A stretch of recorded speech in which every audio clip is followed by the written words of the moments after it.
जय श्री महाकाल। दोस्तों, स्वागत है आपका हमारे चैनल यूएम एस्ट्रोलॉजी में। दोस्तों, आज हम बात करने जा रहे हैं बहुत ही इम्पोर्टेंट टॉपिक, केमुद्रुम योग या केमुद्रुम दोष। कुछ जगह पे योग कहा गया है, कुछ जगह पे दोष क्या है उसके बारे में बताऊंगा मैं। तो केमुद्रुम का हमारे कुंडली पर, हमारी लाइफ में और स्पेशली शेयर ट्रेडिंग पे जो लोग इंट्राडे कर रहे हैं उस पर क्या प्रभाव पड़ता है। शेयर मार्केट में जो सबसे बड़ा अहम रोल होता है और स्पेशली इंट्राडे में, चाहे वो स्टॉक लेते हो, चाहे निफ्टी कर रहे हो, चाहे बैंक निफ्टी कर रहे हो, चाहे क्रिप्टो कर रहे हो, फॉरेक्स में जो भी इंट्राडे कर रहे हैं उसमें सबसे बड़ा जो रोल है वो मन का है। मन और मन को कंट्रोल करने वाला जो ग्रह है वो है चंद्रमा। तो चंद्रमा से जो योग बनता है केमुद्रुम योग, तो इसके बारे में हम बात करेंगे। चंद्रमा मन है, मन को बैलेंस रखना, मन को संतुलित रखना, मन का कंट्रोल में रखना, मन को ओवर थिंकिंग में रखना, ये सारे खेल टोटल मन के हैं। डिसीजन लेना, क्विक डिसीजन लेना, कब सेल करना है, कब ब्रेकआउट होने वाला है, कब क्या होने वाला, मन जो होता है वो हमको कई बार बहका देता है, कई बार गलत डिसीजन दे देता है। तो सारा खेल टोटल ट्रेडिंग में मन का है, तो उसी के बारे में हम बात करने वाले हैं। तो सबसे पहले तो मैं बता दूं, इस दोष के बारे में, इस योग के बारे में बहुत ज़्यादा भ्रांतियां हैं। बहुत जगह पे बताया गया है कि केमुद्रुम वाला इंसान जीवन भर दरिद्र रहता है, हमेशा गरीब रहता है, लाइफ में कुछ कर नहीं पाता। तो ऐसा बिल्कुल भी नहीं है। केमुद्रुम योग वाले जो इंसान होते हैं वो बड़े बड़े इतिहास भी रचते हैं। ठीक है, तो केमुद्रुम योग एक अच्छा योग भी होता है। कब अच्छा होता है, कब खराब होता है, कैसे देखेंगे इसको। तो सबसे पहले बात कर लेते हैं कि कुंडली में केमुद्रुम योग बनता कैसे है। तो सिंपल सा है, अगर किसी की कुंडली में चंद्रमा अकेला है, इस वर्ड को आप याद रखना, अकेला। अगर चंद्रमा की पोजीशन अकेला बैठा है, किसी की युति नहीं है, साथ में कोई ग्रह नहीं है, और अगले घर में और पिछले घर में भी कोई ग्रह नहीं है। एक एग्जाम्पल ले लेते हैं। जैसे मान लीजिए यहाँ पे किसी की कुंडली है, ये मिथुन लगन की मैंने एक लग्न कुंडली ली है, यहाँ पे चंद्रमा बैठ गया है इस कुंडली में। अब इस घर में कोई ग्रह ना हो, दूसरा इसके साथ में किसी ग्रह की युति ना हो, और अगले घर में भी कोई ग्रह ना हो, और पिछले घर में भी कोई ग्रह ना हो, तो इसको बोलेंगे हम केमुद्रुम। ठीक है, तो केमुद्रुम बन जाएगा। इस कंडीशन में राहु केतु को कैलकुलेट नहीं करते, क्योंकि ये तो ऑलरेडी ग्रहण लगाते हैं। राहु केतु को कैलकुलेट नहीं करते। अगर साथ में राहु या केतु आ जाए तो ऑलरेडी ग्रहण बन जाएगा। और अगर अगले घर में केतु आ जाए, या पिछले घर में केतु आ जाए, या राहु आ जाए, तो भी केमुद्रुम योग बनेगा, तो भी अपना काम करेगा। इससे क्या फायदा क्या नुकसान है वो भी बताऊंगा। ठीक है, अगर चंद्रमा के साथ में सूर्य बैठा है, मंगल बैठा है, बृहस्पति है, शुक्र है, शनि है, कोई भी ग्रह बैठा है, तो फिर केमुद्रुम नहीं बनता है। इस घर में भी अगर मान लीजिए बृहस्पति आ जाए, मंगल आ जाए, राहु केतु को छोड़ के कोई भी ग्रह आ जाए, तो भी केमुद्रुम नहीं बनेगा। ठीक है, क्लियर हो गया होगा। अगर चंद्रमा की डिग्री कम है, 0, 1, 2 डिग्री है, या 27, 28, 29 डिग्री है, अगर चंद्रमा कमजोर है तो इस कंडीशन में चंद्रमा का बहुत गहरा नेगेटिव इफेक्ट पड़ेगा। अगर डिग्री मजबूत है, 13, 14, 15, 16, 17, 18, 10 से 20 के बीच में, तो प्रभाव कम पड़ेगा। अगर केमुद्रुम योग कुंडली में बनता है तो क्या फर्क पड़ेगा। देखिए, इंसान का जो व्यवहार होगा वो अंतर्मुखी होगा। इंसान खुद को एनालिसिस ज्यादा करेगा, अंदर से गहराई से सोचेगा, डिसीजंस लेने में जल्दबाजी करेगा। कभी कभी डिप्रेशन जैसी स्थिति भी बन जाती है, वो भी केमुद्रुम की वजह से बन सकती है। जब चंद्रमा ज्यादा पीड़ित होगा तो डिप्रेशन जैसी स्थिति बन सकती है। और इंट्राडे में जो हम डिसीजन लेते हैं, राइट टाइम पे राइट डिसीजन नहीं ले पाना, या ऐसे टाइम पे जैसे ही पूरा दिन हमने होल्ड रखा, मान लीजिए आपने कोई ट्रेड लिया, वो होल्ड रख रखा है आपने 1 घंटा, 2 घंटा, 2.5 घंटा तक, कभी कभी लॉन्ग टर्म में लंबे समय के लिए 2-2, 2.5 घंटे तक रोक लेते हैं कि अब ब्रेकआउट होगा, आज अच्छी न्यूज ऐसा होगा, और जैसे ही ब्रेकआउट होने वाला होता है उससे पहले हम एग्जिट हो जाते हैं। तो यहाँ पे चंद्रमा का बड़ा इंपॉर्टेंट रोल होता है, क्योंकि आपके मन ने आपको कहा कि आप निकल जाओ यहाँ से, अब नहीं जाएगा ऊपर। ठीक है, घंटे 2 घंटे से आप लोग बैठे हो उसको लेके, और प्रॉफिट आपको कुछ नहीं मिला। तो यहाँ पे चंद्रमा का मन का बहुत बड़ा रोल है। तो इसमें कंडीशन में मन मजबूत होना चाहिए, और सही टाइम पे जो आपके माइंड में सही विचार डाल सके। ज्योतिष में ऐसा बताया गया है कि जिस इंसान की कुंडली में केमुद्रुम योग होता है वो 18 साल तक जीवन में अधिक संघर्ष करता है, उसके बाद उसको सफलता मिलती है। केमुद्रुम योग क्या क्या जीवन पे इफेक्ट और डाल सकता है, तो इंसान का काम ही करने को मन नहीं करेगा।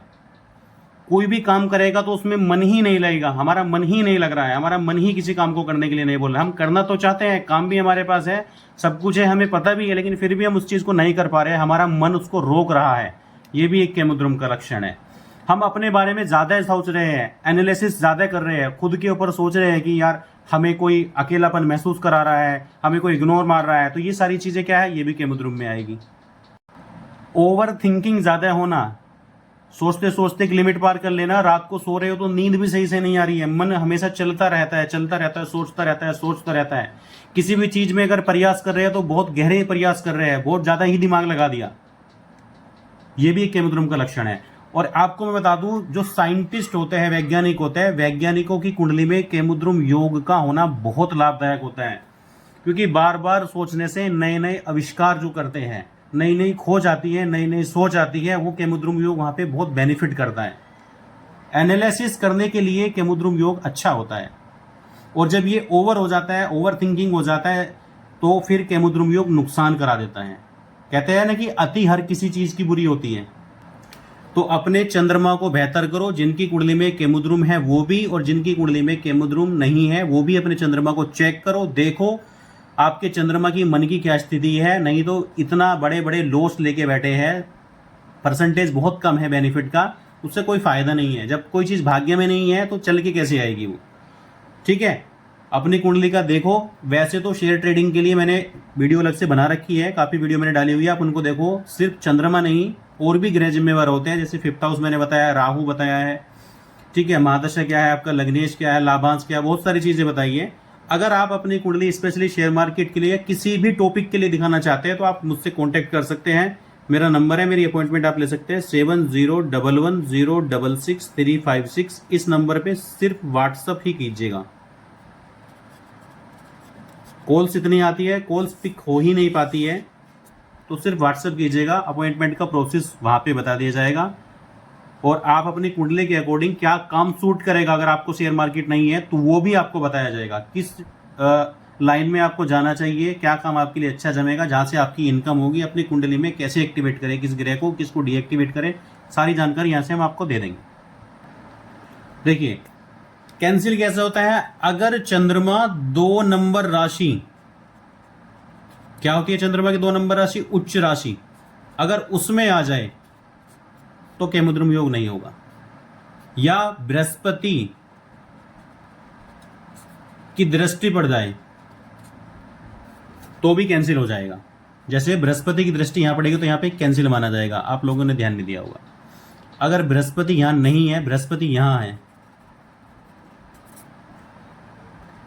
तब ये चंद्रमा का केमुद्रुम योग बनेगा। अब बृहस्पति की दृष्टि पड़ रही है तो ये यहां पे कैंसिल हो गया है। ठीक है, साथ में बृहस्पति बैठ जाए फिर तो साथ में तो कोई भी ग्रह बैठ जाए, कैंसिल होना ही होना है राहु केतु को छोड़ के। अब इसके लिए क्या उपाय करेंगे, सबसे बेस्ट रेमेडी है भगवान शिव की आराधना करें। शिव आराधना करो, जितना भी शिव आराधना करोगे, शिव जी की पूजा करोगे, उतना चंद्रमा अच्छा आपका अच्छा हुआ। शिव सहस्त्र नाम का पाठ करो, हो सके तो, इससे भी आपका चंद्रमा अच्छा होगा। शिवलिंग पर जल चढ़ाओ, कच्चा दूध डाल के चढ़ाओ, पंचामृत से चढ़ाओ, उससे आपका चंद्रमा अच्छा होगा। हो सके तो दोनों हाथों से शिवलिंग को टच करके रखो ताकि शिवलिंग की एनर्जी आए। नॉनवेज नहीं खाने चाहिए, आप जो नॉनवेज खाता है वो ना करे उपाय ये।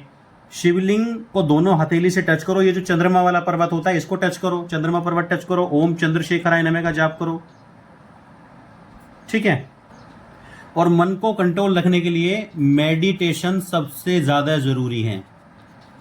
मेडिटेशन कम से कम 10-15 मिनट तो मेडिटेशन रोज करो, तभी आपके विचार कंट्रोल होंगे।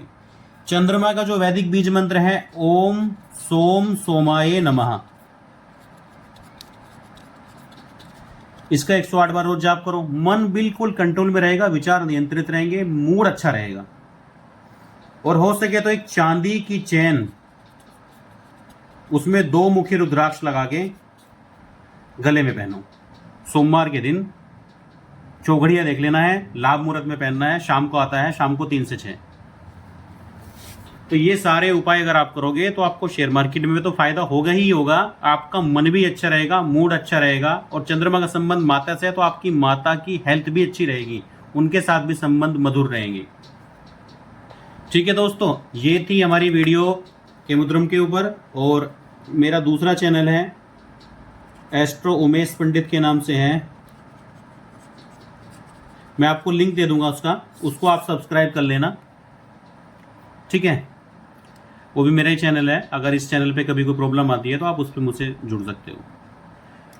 और अगर अभी तक आपने हमारा चैनल सब्सक्राइब नहीं किया तो सब्सक्राइब कर लीजिए। जो लोग पहली बार आए वो ज़रूर सब्सक्राइब करें, और जिन लोगों को वीडियो अच्छी लगी वो लाइक भी ज़रूर करें, और अपने फ्रेंड सर्कल में भी आप शेयर करो। वीडियो देखने के लिए धन्यवाद। Thank you so much. जय महाकाल।